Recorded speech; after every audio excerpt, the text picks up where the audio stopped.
সনদ সুজাতীয় সংবাদ থেকে পাঠ করছি। এটা হলো মহাভারতে আছে, এখানে যে ঘটনা সমস্ত কিছু। সনদ সুজাতীয় সংবাদ অ্যাকচুয়ালি ধৃতরাষ্ট্র এবং সনৎ কুমারের কথোপকথন। ধৃতরাষ্ট্র প্রশ্ন করছেন এবং ঋষি সনৎ কুমার জবাব দিচ্ছেন, উত্তর দিচ্ছেন, বেদান্তের কথা বলছেন এবং মানে গভীর জ্ঞানের কথা এখানে আছে। তার মধ্যে সনৎ কুমার তিনি ঋষি, আর ধৃতরাষ্ট্র একজন রাজা, একজন অজ্ঞানী রাজা।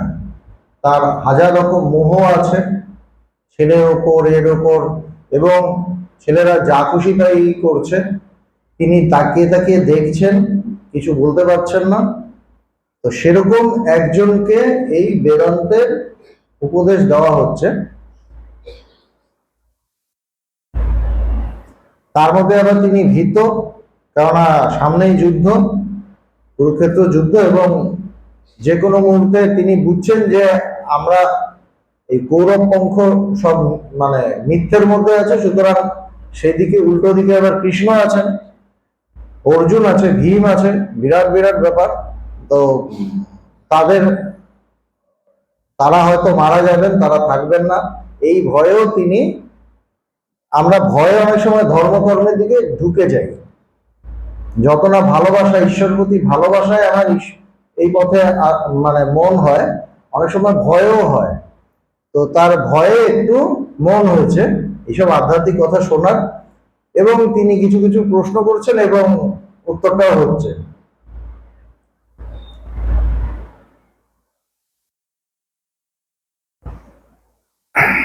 এখানে বলছেন, অন্য কোনো বস্তুই পরমাত্মা তুল্য নহে,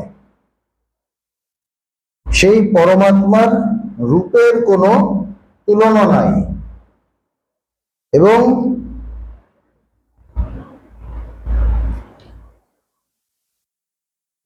হচ্ছে তার রূপের, পরমাত্মা কেমন, তার রূপের কোনো তুলনা নেই, কারোর সাথে তুলনা করা যাবে না।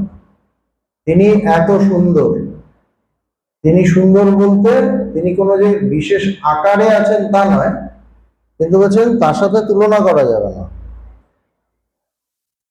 তো একটা উপনিষদে কথা আছে, না তস্য প্রতিমা অস্তি ইয়স্য নাম মহৎ যশঃ, মানে যাহার নাম মহৎ যশ, তাহার তুল্য আর কোনো বস্তুই নাই, সুতরাং তাহার কোনো উপমা নাই, তিনি নিরূপম, কোনো কিছুর সাথে তার তুলনা হবে না, নিরূপম, উপমা নেই।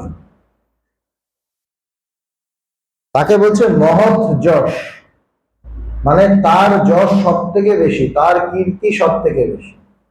সে পরমাত্মা।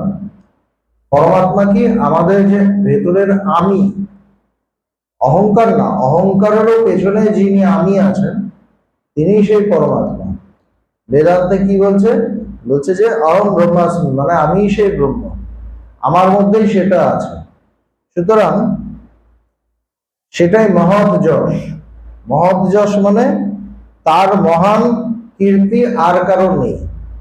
এটা আমি যদি একটু অন্যভাবে বিচার করি, তখন আমরা দেখব পৃথিবীতে সবাই নিজেকে বোঝাতে আমি কথাটা ব্যবহার করে। আমি গেছি, আমি করেছি, আমি এই করেছি। প্রত্যেকটা মানুষ কিছু না কিছু কাজ করে, তার কিছু কোয়ালিটি থাকে, এবং সে আমি এই করেছি এটা বলে। তো কীর্তি কাকে বলে? আমি ডাক্তার, এটা একটা কীর্তি, আমি ডাক্তারি পাশ করেছি। আমি ইঞ্জিনিয়ার, এটা একটা কীর্তি। আমাকে অনেক মানুষ মানে, এটা একটা কীর্তি। তো প্রত্যেকটা কীর্তির সাথে আমি কথাটা যুক্ত, তাই তো? প্রত্যেকটা কীর্তির সাথে তো আমিটা যুক্ত। সেজন্য আমিকে বলছে, আসল আমি তো সে পরমাত্মা, সেজন্য আমিকে বলছে সে সব থেকে বেশি, তার যশ, তার সব থেকে বেশি নাম, তার সব থেকে বেশি কীর্তি। কেন আমির কীর্তিটাই সব থেকে বেশি, কেন প্রতিটা কীর্তি বোঝাতে গিয়ে আমি কথাটা চলেই আসে। সুতরাং তাহার কোনো উপমা নেই। তো সুতরাং এই আমির সাথে আর কার কি উপমা চলবে? আর তো কারোর সাথে কোনো তুলনা চলবে না। সেই পরমাত্মার রূপের কোনো তুলনা নাই, এবং চক্ষু দ্বারাও কেহ তাহাকে কখনো দেখিতে পায় না। চোখ দিয়ে কিন্তু আমরা তাকে দেখতে পাই না। সেই পরমাত্মাকে অনুভব করা যায়। তাকে দেখবো কিভাবে? তাকে তো চোখ দিয়ে দেখা যাবে না। চোখ দিয়ে আমি এমনি জগৎ দেখতে পারি, প্রতিদিন আমরা জগৎ দেখছি। চোখ দিয়ে আমার যদি আরেকটু আমি আধ্যাত্মিক হই, আমার কোনো ঈশ্বরীয় রূপ দর্শন হতে পারে, আমার চোখ দিয়ে হয়তো হলো। কিন্তু পরমাত্মাকে আমি কিভাবে দেখবো? কারণ সেটা তো আমি, সেটা তো আমার সাথে একাকার হয়ে আছে। সুতরাং তাকে তো আমি আলাদা করে দেখতে পারবো না। যখন সব দেখা বন্ধ করব, তখন তিনি প্রকাশিত হবেন। যখন সমস্ত দেখা বন্ধ হবে, তখন তার প্রকাশ। কেহ তাহাকে কখনো দেখিতে পায় না, কারণ তিনি সর্বান্তর, মানে সমস্ত কিছুর অন্তরে তিনি আছেন, প্রত্যেকটা জিনিসের ভেতরে তিনি আছেন। আমি যে দেখব, যিনি দ্রষ্টা তিনি সেই। সুতরাং দ্রষ্টা তো কখনো দৃশ্য হতে পারে না, আমি তো দ্রষ্টা। সুতরাং আমি আমাকে কিভাবে দেখব? আমি আমার একটা প্রতিবিম্ব দেখতে পারি, আমাকে কি দেখতে পারি? আয়নায় প্রতিবিম্বটা দেখলাম, আমাকে কি দেখতে পেলাম না। কেন? ওটা তো আমি হয়ে আছি, ওটা তো দৃশ্য বানানো যাবে না। মনীষীগণ স্বীয় মনীষা অর্থাৎ নির্মল নিশ্চয়াত্মিকা বুদ্ধি ও সংকল্প বিকল্প রহিত একাগ্র মন সহায়ে উপলব্ধি স্থান হৃদয় অর্থাৎ হৃদয়স্থ পরমাত্মা অনুগৃহীত হইয়া সুসংস্কৃত মনের দ্বারা জ্ঞান যোগে তাহাকে সাক্ষাৎকার করিয়া থাকেন। কি বলছেন? মনীষীগণ, যারা মহাপুরুষরা তাকে অনুভব করেছেন, তার ক্ষেত্রে কি বলছেন? যে নির্মল নিশ্চয়াত্মিকা বুদ্ধি, আমাদের যে বুদ্ধি, আমাদের বুদ্ধিটা কি হয়? বুদ্ধিটাও সবসময় এদিক ওদিক হতে থাকে। আজকে বুদ্ধি বলছে এটা কর, কালকে বলবে ওটা কর। বুদ্ধিটাও এক জায়গায় স্থির থাকে না। কিন্তু ঈশ্বরকে ডাকতে ডাকতে, যখন আমার মন ঈশ্বর ডাকতে ডাকতে আমি শুধু ঈশ্বরকেই চাই, মন যখন অন্য কিছু আর কাউকে চায় না, অন্য কোনো কিছু চায় না, তখন সেই বুদ্ধি নির্মল হয়। এবং ওটা নিশ্চয়, বুদ্ধি এমনি নিশ্চয়াত্মিকা, কিন্তু ওটা আরো বেশি নিশ্চয়াত্মিকা হয়। কেননা নিশ্চয়াত্মিকা হলেও আজকে বলুন বুদ্ধি ভ্রষ্ট হয়েছে, ওই না, ওর ওর মতি ভ্রষ্ট হয়েছে, মানে বুদ্ধি নষ্ট হয়ে গেছে। তো বুদ্ধিও ভ্রষ্ট হতে পারে। আজকে যেটা বুদ্ধি, কালকে ওই বুদ্ধি নাও থাকতে পারে। তো বলছে যে যখন সেই বুদ্ধিটা শুধু ঈশ্বরকে বিষয় করবে, ভগবানকে বিষয় করবে, তখন এই বুদ্ধিটা নির্মল হবে, পরিষ্কার হবে। কেননা কোনো জগৎকে সে বিষয় করছে না, জঞ্জালকে বিষয় করছে না। এবং কি, ও সংকল্প বিকল্প রহিত একাগ্র মন সহায়। বলছে মনটাও আমাদের প্রতি মুহূর্তে চঞ্চল, প্রতি মুহূর্তে মনের চঞ্চলতা চলতে থাকে, এটা ওটা মনের মধ্যে এটা ওটা, ভালো খারাপ, গুড ব্যাড, এগুলো চলতেই থাকে, সত্য মিথ্যা, এই করব না, প্রতি মুহূর্তে একটা দোলাচলের মধ্যে আমরা ভুগি। এই মনটাও তাকে ডাকতে ডাকতে বলছে সংকল্প বিকল্প রহিত হয়। সংকল্প মানে এটা করব, বিকল্প মানে না এটা না, ওইটা করলে তো বেটার, এটা হলো বিকল্প। আমাদের এগুলো চলে। এই মনে হয় আশ্রমে যাব, এই মনে হয় না থাক আজকে যাব না কালকে যাব। এই যে সংকল্প এবং বিকল্প, এই যে মনের চঞ্চলতা, সেই মন যখন স্থির হয় সেটাকে কি বলে? সংকল্প বিকল্প রহিত, এবং মনটা একাগ্র হয়, একদিকে মন, ঈশ্বরে মন। যখন এরকম হয় তখন একাগ্র মন সহায় উপলব্ধি স্থান হৃদয়ে। হৃদয় ছাড়া অন্য কোনো জায়গায় তার উপলব্ধি হয় না। যে কোনো আমাদের অনুভব যে হয় সেটা কোথায় হয়? হৃদয়ে হয়। আমাদের একটা কষ্ট হচ্ছে, কোথায় হয়? হৃদয়ে হয়, ব্রেনের মধ্যে হয় না। কিন্তু ব্রেনে আমরা ভাবি, নানা কিছু, এটা মানে একে কি করা যায়, তখন কি করা যায়, কি প্ল্যানিং করা যায়, এটা ব্রেনে ভাবছে, মগজে, এটা ব্রেনের মধ্যে চলছে।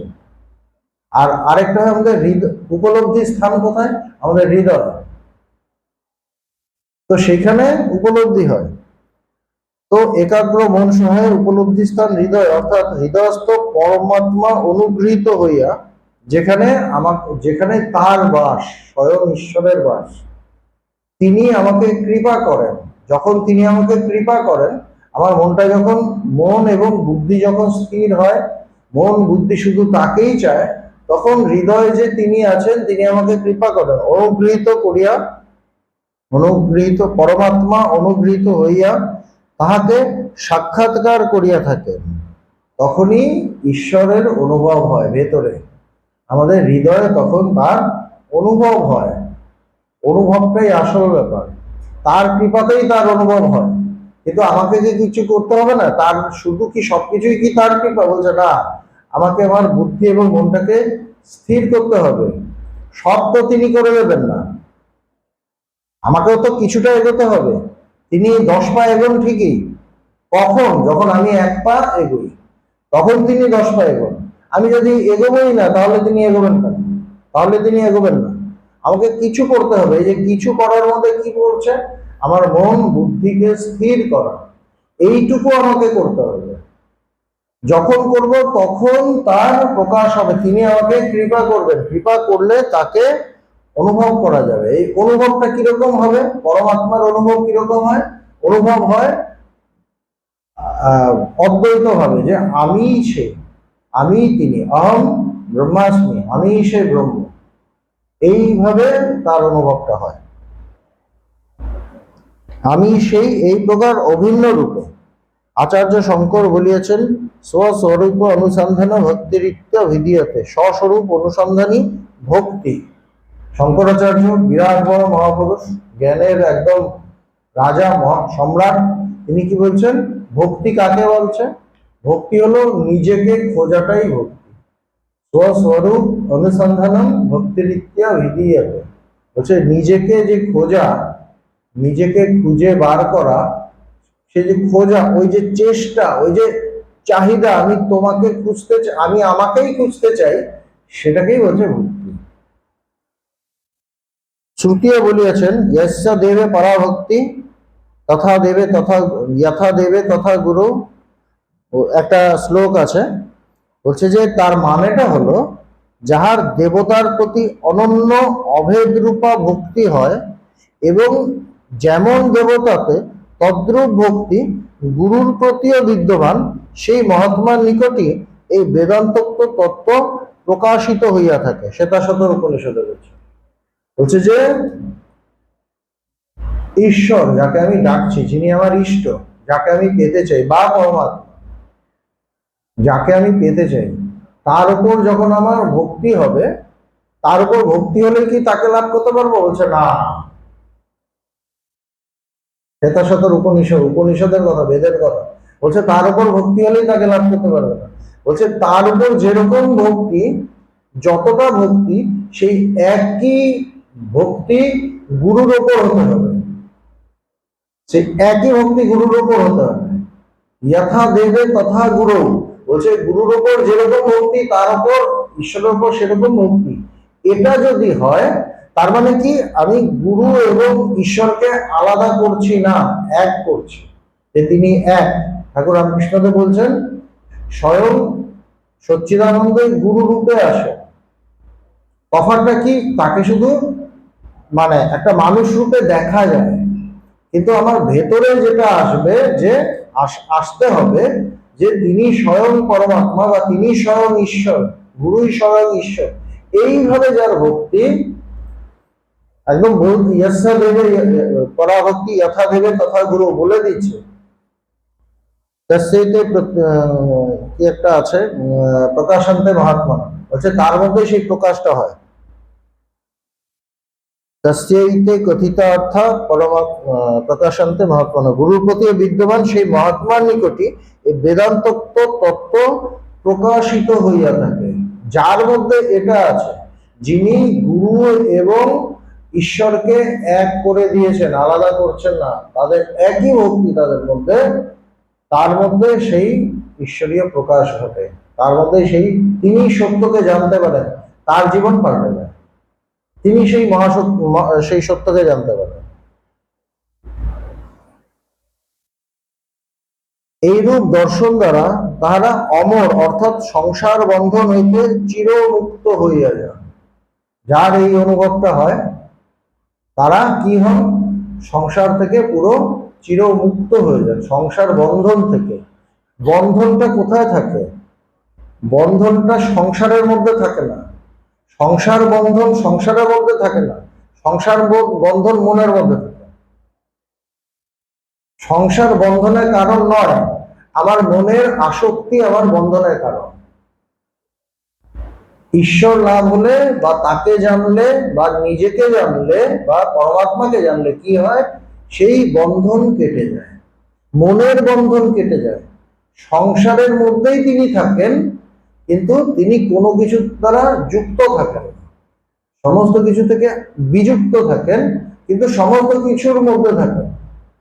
যেমন হাওয়া সমস্ত কিছুর মধ্যে আছে, কিন্তু কোনো কিছুর দ্বারা যুক্ত না। সে এখানে একটা খুব সুন্দর একটা জিনিস যদি থাকে, সেটার মধ্যে যেরকম ভাবে লাগছে, একটা নোংরা জিনিস যদি থাকে সেখানে একইভাবে লাগছে, কিন্তু তার মধ্যে হাওয়াই, সেটা নোংরাও না, সেটা পরিষ্কারও না।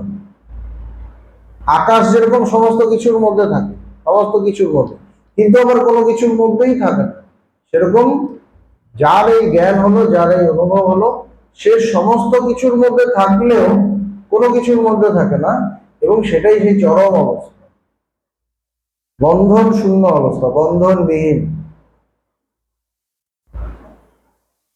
তাহারা অমর অর্থাৎ সংসার বন্ধন হইতে চিরমুক্ত হইয়া যান। কেবল যোগীরাই জ্ঞান যোগে তাহাকে দর্শন করিতে পারে। বুঝছে? যে এইভাবে যে চিন্তা করে, এইভাবে যে সাধনা করে, এইভাবে যে ভাবে, সেই যোগীরাই, জ্ঞান যোগীরা তাকে অনুভব করতে পারে। বিষয়ের প্রতি ইন্দ্রিয় সমূহের প্রবৃত্তি যাবতীয় অনর্থের হেতু ইহাই বলিতেছে। আমাদের বিষয়ের প্রতি ইন্দ্রিয়ের যে প্রবৃত্তি, আমাদের ইন্দ্রিয়গুলো বিষয়ের দিকে ছোটে, এটাই সমস্ত অনর্থের কারণ, সমস্ত অনর্থের কারণ। কি বলছেন?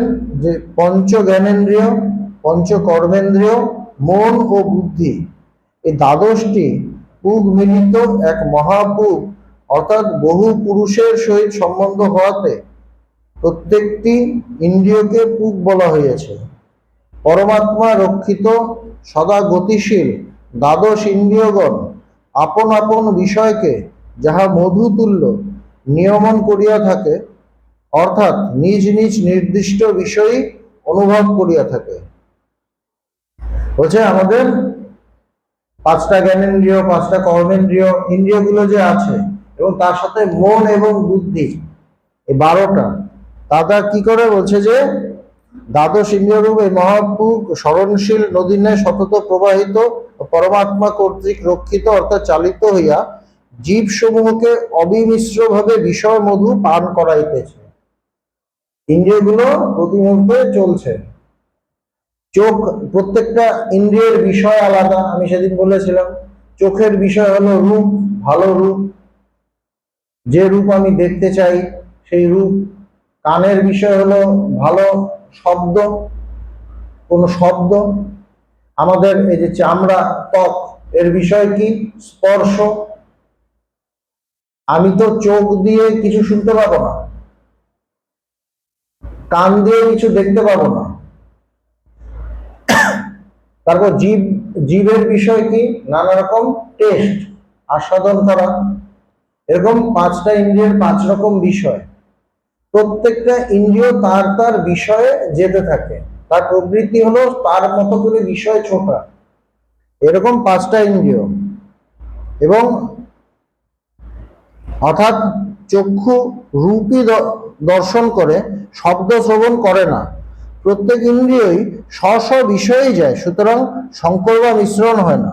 এইরূপ বিষয় মধু পানে মত্ত হইয়াই জীব ঘোর সংসার অরণ্যে দিগ্ভ্রান্ত হইয়া অশেষ দুর্দশাগ্রস্ত হয়। আমাদের প্রতি মুহূর্তে ইন্দ্রিয়গুলো ছুটছে বিষয়ের দিকে, এবং তারপরে যত অনর্থ, আমরা নিজেদের কন্ট্রোল করতে পারি না। আর ইন্দ্রিয়ের সাথে সাথে আমাদের মনটাও ছোটে, বা মন বুদ্ধি ওগুলো ছুটিয়ে ইন্দ্রিয়কে ওখানে নিয়ে যায়। এটাও হয় ওটাও হয়, প্রথমে ইন্দ্রিয় যায়, তারপর আমার মনটা গিয়ে পড়ে ওটার মধ্যে, আবার কিছু কিছু জায়গা থাকে মনের মধ্যেই থাকে, ইন্দ্রিয়কে ওখানে নিয়ে যায়। যেমন রাস্তা দিয়ে আসছি, আমার ভেতরে সেই সময় কোনো ইচ্ছে ছিল না, হঠাৎ দেখলাম একটা ভালো সিনেমার পোস্টার পড়েছে, সঙ্গে সঙ্গে প্রথমে মনে হলো না এটা দেখতে হবে। তার মানে কি এখানে কি হলো, এখানে হলো যে এই প্রথমে ইন্দ্রিয় গেল, হঠাৎ চোখে পড়লো, সঙ্গে সঙ্গে আমার মনটা তৈরি হলো না দেখতে হবে দেখতে হবে, তারপর গেলাম। ইন্দ্রিয় আগে যাচ্ছে, মন পরে যাচ্ছে। আরেকটা কি হয় যে আগে থেকে শুনেছি যে এরকম একটা সিনেমা এসছে, মনের মধ্যে প্রচন্ড ইচ্ছা, তারপর আমি গিয়ে টিকিট কেটে দেখলাম, আমার ইন্দ্রিয়টা এরপর গেল, এরকম হয়। সুতরাং এটা চলতে থাকে, এবং এই বিষয় মধু পানে আমরা ব্যস্ত থাকি। বিষয় নামক মধু, আমরা এক একটা ভ্রমরের মতো বিষয় নামক মধু পান করি, সবসময় পান করতে চাই, করতে গিয়ে যত অনর্থের মধ্যে পড়ি, কষ্টের মধ্যে পড়ি, দুঃখ দুর্দশার মধ্যে পড়ি। তো বলছেন যে আপন আপন বিষয়কে যাহা মধু তুল্য নিয়মন করিয়া থাকে, অর্থাৎ নির্দিষ্ট বিষয় অনুভব করিয়া থাকে, তদ অনুযায়ী জীবগণ বিষয় পরায়ণ হইয়া ঘোর সংসারে আবদ্ধ হয়। সে বিষয় ছাড়া কিছু বোঝে না, করে একদম ভয়ঙ্কর বিষয়ী সংসারী হয়ে তার মধ্যে পুরো লেপ্টে থাকে, যুক্ত হয়ে থাকে, আর উঠতে পারে না। যাহা দ্বারা সংরক্ষিত হইয়া ওই মহাভোগ অর্থাৎ দ্বাদশ ইন্দ্রিয় সমষ্টি জীবকে বিষয় মধু প্রাণ করায়, সেই সনাতন পরমাত্মাকে জ্ঞানযোগ সহায়ে যোগীগণ কেবল দেখিতে পান, অপরে নহে। তো কাজ কি হচ্ছে, ইন্দ্রিয়গণকে বিষয় হইতে উপরত করিয়া স্ববশে আনয়ন পূর্বক আত্ম অভিমুখীন করাই মুমুক্ষু গণের মুখ্য কর্তব্য, ইহাই তাৎপর্য। এবার আমাদের কাজ কি, যে সে সত্যকে জানতে চায়, যে শান্তি পেতে চায়, তাকে কি করতে হবে, তাকে তার ইন্দ্রিয়গুলোকে আস্তে আস্তে কন্ট্রোল করতে হবে, মন বুদ্ধিকে কন্ট্রোল করতে হবে, কন্ট্রোল করে কি করতে হবে, ওটাকে বিষয় থেকে টেনে ঈশ্বরের দিকে নিয়োজিত করতে হবে, ঈশ্বর চিন্তায়, ব্রহ্ম চিন্তায় নিজেকে লাগাতে হবে। যত আমি সেই চিন্তায় থাকবো, এক সময় তার কৃপায় আমি তাকে জানতে পারবো। এটা হলো আমাদের কর্তব্য, আমাদের কাজ, ইহাই তাৎপর্য। আর আরেকটা কি বলছে, এই যে বিষয়ের দিকে ছোটে, কার জন্য ছোটে, হচ্ছে সেই জ্ঞানটা পেছনে আছে, তার আলোতে আলোকিত হয়েই ছোটে। কিন্তু আমরা বিষয়টাকে দেখি, তাকে যিনি আলোকিত করছেন তাকে দেখতে পাই না। এই যে আমি বিষয়ের দিকে ছুটলাম, সমস্ত কিছুর পেছনে আমি বলছি আমি আছে, আমি আছে, যিনি ওই বিষয়টাকে প্রকাশ করছেন। বিষয়টা যে আমি দেখলাম, একটা জিনিস চোখে পড়লো, এই যে চোখে পড়লো, কোনো একটা জ্ঞান তাকে প্রকাশ করলো, তো জ্ঞানটা প্রকাশ করলো, আমি বিষয়টাকে দেখলাম, জ্ঞানটাকে আর দেখলাম না। যেমন আমি এখানে সবার সাথে কথা বলছি, খুব কথা বলছি, অনেক গল্প করলাম, এই করলাম, দারুণ হাসি খুশি নানা কিছু হলো, গল্প হলো, এই হলো, তারপর কারোর সাথে হয়তো ঝগড়াও হলো, মন কষাকষি হলো, সবকিছু হলো, কিন্তু এত কিছুর মধ্যে আমার কিন্তু একবারও মনে হলো না লাইটটা আছে বলেই এত কিছু হলো।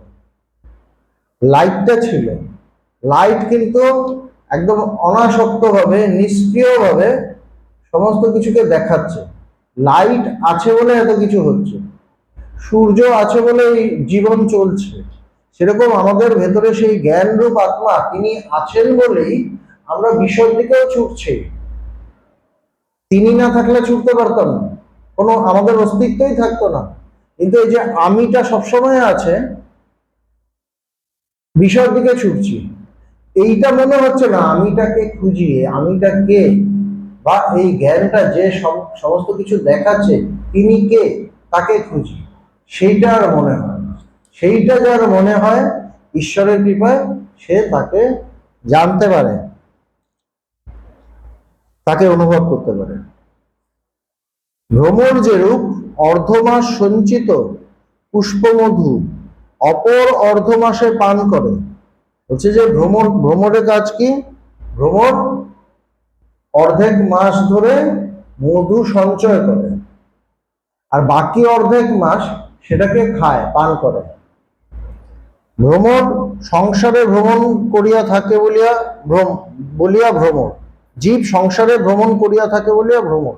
জীবকে ভ্রমরের সাথে তুলনা করেছে, যে ভ্রমর যেরকম ফুলে ফুলে ঘুরতে থাকে মধু সঞ্চয় করে, জীব সেরকম সংসারে ভ্রমণ করতে থাকে, সেই জন্য তাকে ভ্রমর বলছে। ভ্রমরের মতো ভ্রমর যেরূপ এক পক্ষে মধু সঞ্চয় করে এবং অপর পক্ষে তাহা পান করে, জীব তদ্রূপ পূর্বজন্মে যে কর্ম করে ইহজন্মে তাহার ফল ভোগ করে। আমি যে এখন যা কিছু করছি এটা আমার পূর্বজন্মের কর্মের ফল বা আগের কর্মের ফল। তার মানে আগের কর্মগুলো করেছি, তার ফলগুলো এখন ভোগ করছি। আগে মধু সঞ্চয় করেছি, এবার মধুগুলো খাচ্ছি। ভালো কর্ম, খারাপ কর্ম, ভালো ফল, খারাপ ফল সবই হতে থাকে, সবই চলতে থাকে। পরমেশ্বর সকলের জন্যই অগ্নিহোত্রের ঘৃতাহুতির ন্যায় যথাযোগ্য অন্নপানাদির ব্যবস্থা করিয়াছেন, অর্থাৎ বিষয়রূপ মধু জীবের জন্য বিধান করিয়াছেন। এবং ঈশ্বরই আমাকে সেই বিষয়ের ইয়েটা দিয়ে রেখেছে, যে তুমি এগুলো গাছ লাগিয়েছিলে, তুমি খাও এগুলো, তুমি একসময় গাছ লাগিয়েছিলে, এবার ফল টল ধরেছে, খাও।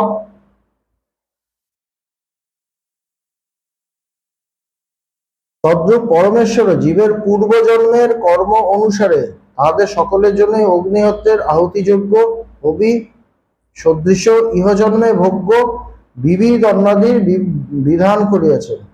যোগীগণ তাকে সেই পরমাত্মাকে জানতে পারে। কেবল কর্মই জীবকে অনুরূপ ফল প্রদানে সমর্থ, কারণ কর্ম জড়। কর্ম অনুষ্ঠানে মীমাংসকগণ স্বীকৃত যে অপূর্ব অর্থাৎ বৈধ ও নিষিদ্ধ ক্রিয়াজন্য কালান্তরভাবী সুখ দুঃখের হেতুভূত পুণ্য ও পাপ উৎপন্ন হয়, তদ অনুসারে চেতন পরমেশ্বর যথাযথ ফল বিভাগ করত জীবকে তাহা ভোগ করাইয়া থাকে। বলছে এই যে মানুষ যে কর্ম করে, জীব যে কর্ম করে তার ফল ভোগ করে, এই এই এই এই সিস্টেমটা কে করেছেন? তিনিই করেছেন, পরমেশ্বরই করেছেন। কেন করেছেন? ওটা করতে করতে এক সময় হয়তো তার বৈরাগ্য হবে, তার আসক্তি কাটবে এবং সে ভেতরে যাবে। কেন? আমি একটা ছেলে প্রচন্ড দুষ্টুমি করছে, উল্টো পাল্টা করছে, এই করছে, এক সময় পুলিশের হাতে পড়ে গেল, ধরা পড়ে গেল। সে চুরি করছে, ডাকাতি করছে, এক সময় ধরা পড়ে গেল, সে তার শাস্তি হবে। জাজ সিস্টেম আছে, ভারতীয় সংবিধানে এটা নিয়ম করা আছে, সে শাস্তি হবে। 6 মাস হয়তো জেলে থাকলো। জেলে থাকানোর উদ্দেশ্য কি তাকে সারা জীবন যে জেলে রেখে দেবে তা নয়। তার উদ্দেশ্য হলো এই যে জেলটা খাটলে এবার তুমি শুধরে যাও। তুমি যদি না শুধরে যাও তাহলে আবার তোমার বিপদ হবে।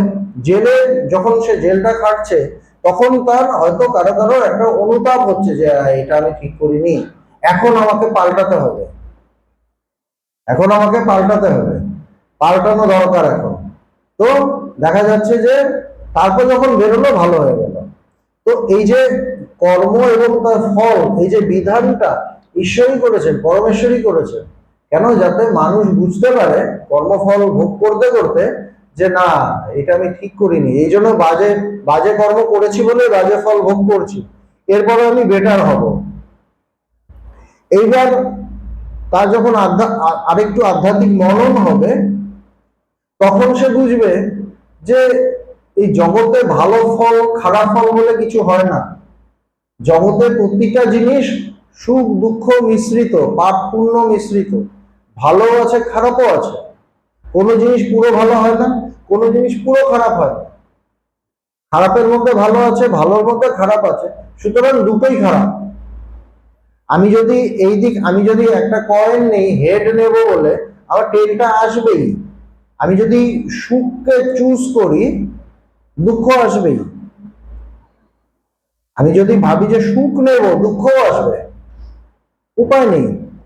জগৎকে যেই আমি ধরবো, ভালোর জন্যই ধরবো, ওখান থেকে খারাপটা চলে আসবে, কিছু করার নেই। এটা সবসময় সুখ দুঃখ মিশ্রিত। এই যে তার এইটা পাপ পুণ্য ভোগ করতে করতে করতে করতে তার ভেতরে বিচারগুলো আসতে থাকে। যখন আসে তখন তার গুরুর কৃপা, ঈশ্বরের কৃপায় একসময় সে দুটোই ছেড়ে দেয়, যে না আমার পাপেরও দরকার নেই, আমার পুণ্যেরও দরকার নেই। না পুণ্যম না পাপম না সুখম না দুঃখম, আমার সুখও চাই না, আমার দুঃখও চাই না। চিদানন্দ রূপ শিব শিব, আমি সেই শিব স্বরূপ, আমি সেই চিদানন্দ স্বরূপ। এই তার ভেতরে এই জিনিসটা চলে আসে।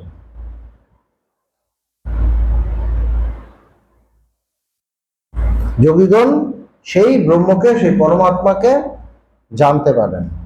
সুতরাং এইটাই হলো কথা।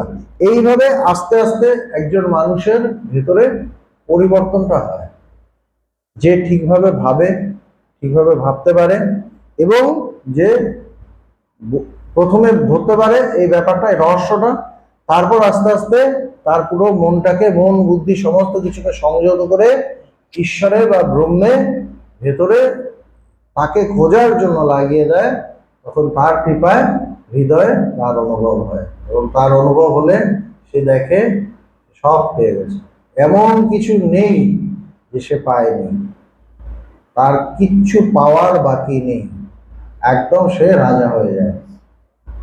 জগতে থেকেই, সংসারে থেকেই, সমস্ত কিছুর থেকেই ঊর্ধ্বে উঠে সে রাজা হয়ে যায়। এটাই হলো আসল রহস্য।